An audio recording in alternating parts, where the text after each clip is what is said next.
C'est en véritable libérateur que François Hollande a été accueilli aujourd'hui au Mali, à Tombouctou comme à Bamako. La visite du chef de l'État placé sous haute sécurité touche à sa fin. En revanche, l'action de la France au Mali n'est, elle, pas terminée. Florence Tintignac. Les rues de Bamako en liesse. La capitale malienne, dernière étape du voyage de François Hollande. Le président français est venu symboliquement place de l'Indépendance pour rappeler aux Maliens les raisons de l'intervention française. Nous nous battons ici pour que le Mali vive en paix et en démocratie. Mais c'est à Tombouctou que François Hollande a débuté ce matin sa visite. Accueilli à sa descente de l'avion par un cadeau, un jeune chameau offert par la population. Je l'utiliserai autant que je pourrai comme moyen de transport. Puis, le président français entre dans la ville libérée il y a quelques jours. La population soumise pendant plus de 10 mois à la charia par les islamistes est venue acclamer le président français.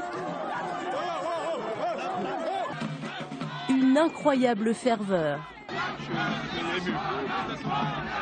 qui bouleverse quelques instants le ministre des Affaires étrangères, ému aux larmes. Tombouctou, patrimoine de l'humanité, saccagé par les islamistes. François Hollande a visité une mosquée, la bibliothèque, où des manuscrits datant de plusieurs siècles ont été détruits. Ce que nous avions fait était pour libérer et pour permettre que aussi des lieux de culte, mais également des éléments de patrimoine, parlions des manuscrits, puissent être de nouveau protégés et sauvegardés. Puis François Hollande se rend auprès des militaires français. Il vient les féliciter et leur donner leur feuille de route pour les semaines à venir.